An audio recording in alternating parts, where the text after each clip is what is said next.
Money purse Vanga Rajendra Prasad గారు రచించినటువంటి పుస్తకం. ఇవి మొత్తం 3 పుస్తకాలున్నాయి. ఇది మొదటి పుస్తకం. వ్యక్తిగతంగా ఈ పుస్తకంపై నా అభిప్రాయం ఏంటంటే, ఈ పుస్తకం ప్రతి ఇంట్లో తప్పక ఉండవలసినటువంటి పుస్తకం. ప్రతి ఒక్కరూ చదివి తీరవలసినటువంటిది. ముఖ్యంగా ఈనాటి యువత సంపాదన ద్వారా సరైన పొదుపు మార్గాలు తెలియక, సంపాదించిన దానిని ఏ విధంగా మదుపు చేయాలి, అలాగే సంపాదనలో ఎలాంటి దశలు ఉంటాయి అన్నటువంటి సంపూర్ణమైనటువంటి విషయాలు ఈ పుస్తకంలో రచయిత చాలా అద్భుతంగా చర్చించారు. కాబట్టి డబ్బు సంపాదిస్తున్న ప్రతి ఒక్క స్త్రీ పురుషుడు తప్పక చదివి తీరవలసినటువంటి పుస్తకం మనీ పర్స్. ఈ పుస్తకంలో నేను కేవలం ముఖ్యమైనటువంటి పాయింట్స్ని మాత్రమే చదువుతూ వెళ్తాను. అయినప్పటికీ ప్రతి ఒక్క చదువరి ఈ పుస్తకాన్ని కొని చదివి తీరాలని నా మనవి. ఇక పుస్తకంలోకి ప్రవేశిద్దాం.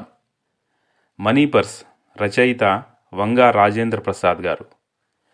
ఇది మొదటి పుస్తకం, మొదటి భాగం. ఉయ్యాలలోకి రాకముందు నుండి ఊరవతలికి ఊరేగి వెళ్ళేంత వరకు అవసరమైనది డబ్బు. సంపాదించడానికి అందరూ కష్టపడుతున్నారు. సంపాదించింది తెలివిగా ఎలా పొదుపు చెయ్యాలో తెలుసుకోవడానికి కష్టపడట్లేదు చాలామంది. ఏది మంచి పొదుపో తెలుసుకొని పొదుపు చేసేవాడు శ్రమలేని ఆదాయాన్ని పొందుతాడు. సంపాదనను సంపదగా మార్చుకుంటాడు. మొదటి లక్ష్య సంపాదనకు ఎవరైనా కష్టపడాలి. ఆ లక్ష్య మరికొన్ని లక్షలు కావటానికి తాను కష్టపడకుండా తెలివిగా సమాచారాన్ని వినియోగించుకునేవాడు సులువుగా ధనవంతుడవుతాడు. ఏడాదికొకసారి హెల్త్ చెకప్ చేయించుకుంటే రోగాలు రాకుండా జాగ్రత్తగా పడొచ్చు. వెల్త్ చెకప్ చేయించుకుంటే ఆర్థిక సమస్యలు రాకుండా చూసుకోవచ్చు. మీ ఇంటి బడ్జెట్ కోసం ఒక్కరోజు మీరొక గంట కష్టపడితే ఎంత సంపాదిస్తారు? 100, 200 లేదా 1000 రూపాయలు. కొన్ని వందల రూపాయలు సంపాదించడానికి గంట కష్టపడే మీరు లక్షల రూపాయలు బీమా పాలసీ కట్టేటప్పుడు ఆ పాలసీ గురించి ఎన్ని గంటలు ఆలోచించాలి? అసలు పొదుపుకు బీమా కాకుండా మంచి మార్గాలేమైనా ఉన్నాయా అని ఆలోచించారా? మనందరం సంపాదించడానికి శ్రమిస్తున్నాం. కానీ సంపాదించింది ఎలా పొదుపు చేయాలా అని తీరిగ్గా ఆలోచించడానికి, అనుభవజ్ఞులైన సలహాదారుల మాటలు వినడానికి మనలో చాలామంది కాస్త సమయాన్ని కూడా వేచించడం లేదు. డబ్బంటే లెక్కలేని ఐశ్వర్యవంతులతో పాటు రూపాయి లెక్క చూసుకొని ఖర్చు పెట్టే పేదవాడు కూడా డబ్బు లెక్కలు తెలుసుకుంటే జీవితాన్ని మరింత అర్థవంతంగా, ఆనందంగా తీర్చిదిద్దుకోవచ్చు. డబ్బు సంపాదనకి తెలివితేటలు కావాలి, కష్టపడాలి. కానీ సంపాదించింది లాభదాయకంగా దాచుకోవాలంటే ఈ రెండింటితో పాటు ఎన్నో లెక్కలు తెలిసుండాలి. ఏ పొదుపు మార్గంలో ఎంతొస్తుంది, ఏ బీమా పాలసీలో ఎంత ఖర్చవుతుంది తెలుసుకోవడానికి సమయాన్ని కేటాయించాలి. 25 ఏళ్ల వ్యక్తి నెలకి 1000 రూపాయల చొప్పున పొదుపు చేస్తే 35 ఏళ్ల తరువాత వచ్చే మొత్తం, అంటే ఆ వ్యక్తి 60 ఏళ్లకు చేరేసరికి తనకు వచ్చే మొత్తం ఒకవేళ 7% చక్రవడ్డీతో అయితే 17,94,000 రూపాయలు. 10% చక్రవడ్డీతో అయితే 34,04,000 రూపాయలు. 15% చక్రవడ్డీతో అయితే 1,32,99,000 రూపాయలు. వడ్డీ వ్యత్యాసం 5%. పెద్ద మొత్తంగా కనిపించకపోవచ్చు. కానీ నెలకు 1000 రూపాయల చొప్పున 10%కి బదులు 15% వడ్డీ వచ్చేలా దాచుకుంటే ₹1,00,00,000 అదనంగా వస్తాయంటే ఏ బీమా పాలసీలో, బ్యాంక్ డిపాజిట్లో మ్యూచువల్ ఫండ్లో ఎంత వడ్డీ గిట్టుబాటు అవుతుందో తెలుసుకొని పొదుపు చేయాలనిపిస్తుంది కదా. నెలకు 1000 రూపాయల చొప్పున 25 ఏళ్ల పాటు దాచుకుంటే 10% వడ్డీతో 13,19,000 రూపాయలు వస్తాయి. అదే 11% వడ్డీతో అయితే 15,63,000 రూపాయలు వస్తాయి. అంటే 1% వడ్డీ పెరిగితే 2,44,000 రూపాయలు అదనపు ఆదాయం అన్నమాట. ఇదంతా వడ్డీపై వడ్డీ, చక్రవడ్డీ ఫలితం. నెల నెలా సొమ్ము దాచుకునే రికరింగ్ డిపాజిట్ పథకం పోస్టాఫీస్లో ఉంటుంది అని చాలామందికి తెలుసు. కానీ బ్యాంకులో నెలకి 100 రూపాయలు కూడా రికరింగ్ డిపాజిట్ చేయవచ్చని తెలియని వారు కూడా ఉన్నారంటే ఆశ్చర్యం వేస్తుంది. ఆంధ్రా బ్యాంక్లో అభయ గోల్డ్ సేవింగ్ ఖాతాలో ఏడాదికి 45 రూపాయలతో 1,00,000 రూపాయలకు ప్రమాద బీమా, అంగవైకల్య బీమా లభిస్తుంది. జనరల్ ఇన్సూరెన్స్ కంపెనీలలో ఏడాదికి 60 రూపాయలతో 10 నుండి 70 ఏళ్ల వ్యక్తికి ఈ బీమా వస్తుంది.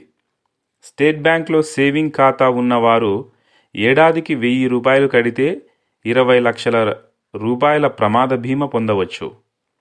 బ్యాంకులో ఖాతా ఉన్నవారు ఏడాదికి 342 రూపాయలు కడితే 4 లక్షల రూపాయల ప్రమాద బీమా, 2 లక్షల జీవిత బీమా పొందవచ్చు.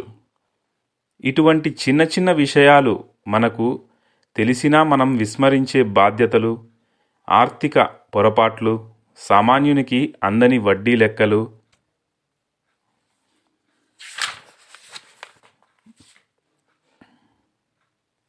వీటన్నిటి గురించి తెలుసుకోకపోతే, తెలుసుకోవడానికి కాస్త శ్రమైనా తీసుకోకుంటే మనం శ్రమించి సంపాదించిన దానికి సరైన ఫలితం ఉండదు. బీమా పొదుపా? సంసారం, సంపాదన ఉన్నవారిని పొదుపేమైనా చేస్తున్నారా అని అడిగితే బీమా పాలసీ కడుతున్నామనే చెప్తారు చాలామంది.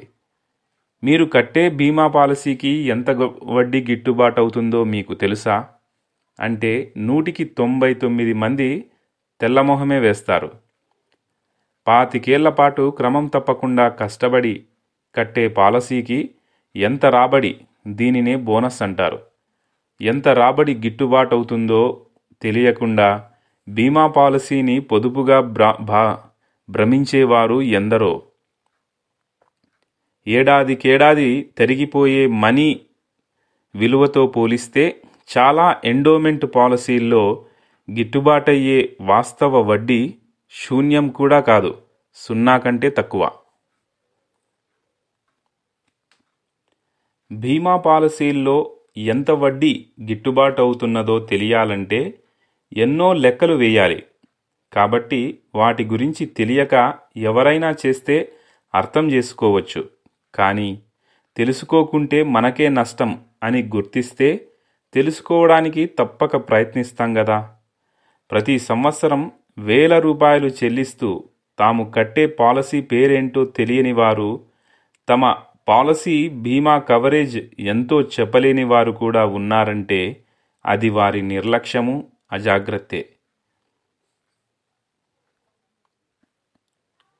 బీమా పాలసీ తీసుకునేటప్పుడు మార్కెట్లో బీమా పాలసీలు ఎన్ని రకాలున్నాయి, వేటి మీద ఎంత వడ్డీ గిట్టుబాటు అవుతుంది, కవరేజ్ ఎంత పెట్టుకోవాలి, పాలసీ కాలపరిమితి టర్మ్ ఎంతుండాలి, పాలసీ నాకు అన్ని అవసరాలకు ఉపయోగపడుతుందా, పాలసీలో కనబడని లోపాలేమైనా ఉన్నాయా, భవిష్యత్తులో ఇబ్బందుల వల్ల కొద్ది కాలం కట్టకపోతే నష్టమా, ఏజెంటు చెప్పే లాభాలకి హామీ ఉందా, వీటిలో కొన్నింటి గురించైనా వివరంగా ఆలోచించారా?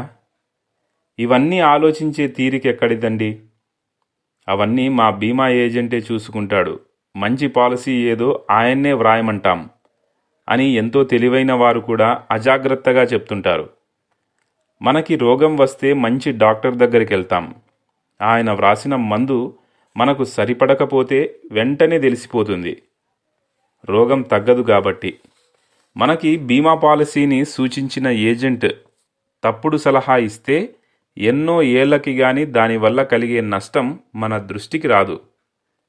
అందుకే ఏ ఏజెంట్ ఎంత పోరు పెట్టినా మీరు కట్టే పాలసీ మంచి చెడుల గురించి వివరంగా తెలుసుకోండి. అనుభవజ్ఞులైన ఫైనాన్స్ డాక్టర్ను సంప్రదించి సలహా తీసుకోండి. మీ అవసరాలకి తగిన ఉత్తమమైన పాలసీ మీకు దక్కాలంటే మీకు పాలసీ సూచించిన వ్యక్తి ఆర్థిక విశ్లేషణలు తెలిసినవాడై ఉండాలి. ప్రతి బీమా ఏజెంటు ఆర్థిక లెక్కల్లో నిపుణుడు కాకపోవచ్చు. మీ దీర్ఘకాలిక లాభానికి బదులు ఏజెంటు కమిషన్ దృష్ట్యా మీకు సరిపడని పాలసీని అంటగట్టే అవకాశం ఉంది. బీమా ఏజెంటు మీ దగ్గరి బంధువో స్నేహితుడో అయి నిజంగా మీ శ్రేయోభిలాషే అయినా అతని లెక్క తప్పైతే నష్టం మనకే. ప్రీమియం కట్టగలిగే శక్తిని బట్టో, పిల్లల చదువులకి ఉపయోగపడాలనో, ఆదాయపు పన్ను రాయితీ కోసమో సాధారణంగా బీమా పాలసీని నిర్ణయం చేసుకుంటారు చాలామంది.